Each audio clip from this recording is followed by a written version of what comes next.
Yeah guys, only me.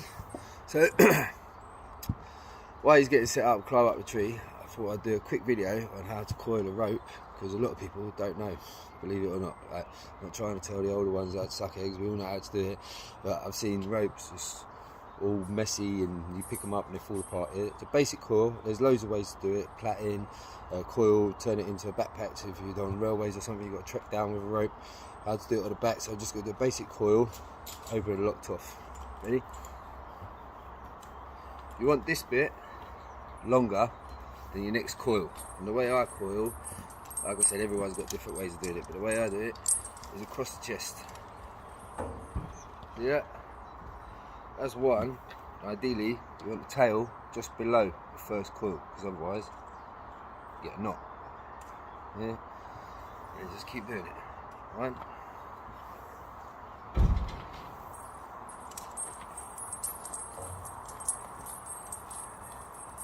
feeding it neatly into the top.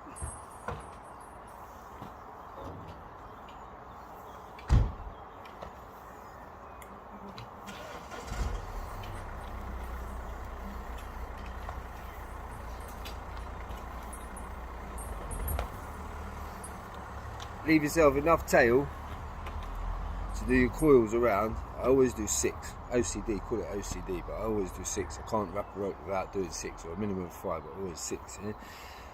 I see lots of people do this different ways, spinning it around the hands. There's lots of ways of doing it. End result's the same. The way I do it is clamp it under your arm, bring it back round, make that nice and tight.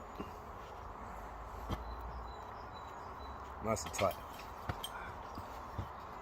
1, 2, 3, 4, 5, 6. Neat and tight. And place this one, tail, into your fingers where you've coiled the rope. Pull it through and feed that in there. Drop it. It's loose. Tie, dress and set. Yeah? It's tied. Back it between your legs. Make this top knot tight.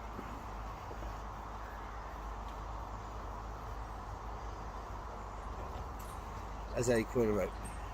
You want to lock it off because you ain't using it for a little while. The back on itself. Through the hole again. And through the loop. Create a clove if you like at the top.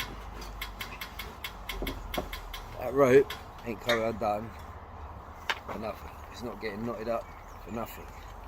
Hold it that way, it's nice and tight. It's not coming undone. So undo a rope, because believe it or not, I've seen some messy people make knots out of ropes, and there shouldn't be knots. Just undo that. Pull your loop through, uncoil it. Don't drop the rope yet. Uncoil it first. Otherwise you're going to end up at a sketty junction. Uncoil it. And then throw the rope where it needs to go.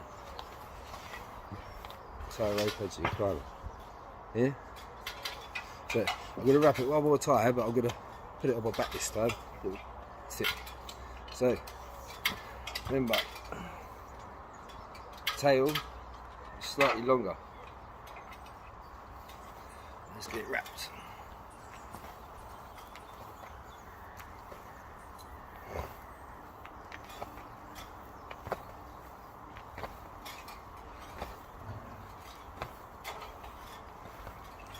Gonna leave a longer tail this time because I'm gonna wrap it up.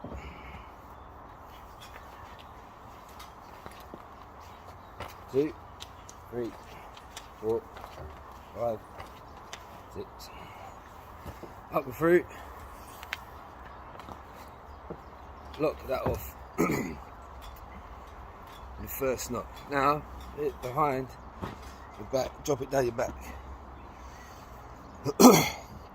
Bring this one down to your side.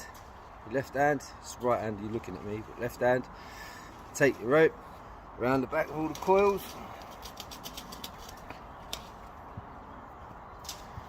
Through. can go back up and over the other shoulder if you want, but it's more than good enough. Couple of loops, back on itself. So it don't matter what knot you use for this. Yeah? So I'm not going to demonstrate what knot I've used. You can use any knot. Now I can track into the middle of the woods or whatever, adjust the rope if I don't want to take the bag, wearing the harness, put the rope on, it's not dangling around while I'm walking. Yeah, sometimes I will do it with 2 straps, but it's sufficient enough. And just walk around it, carrying your other kit. Yeah, I hope that was helpful for you all. I'll show you how to plait a rope and do all the other stuff at a later date, and rigging ropes obviously a lot heavier, so if you coil them there's another technique for that, or I just plait them 9 times out of 10, it's ready to go when you pull the end out. So hope that was helpful.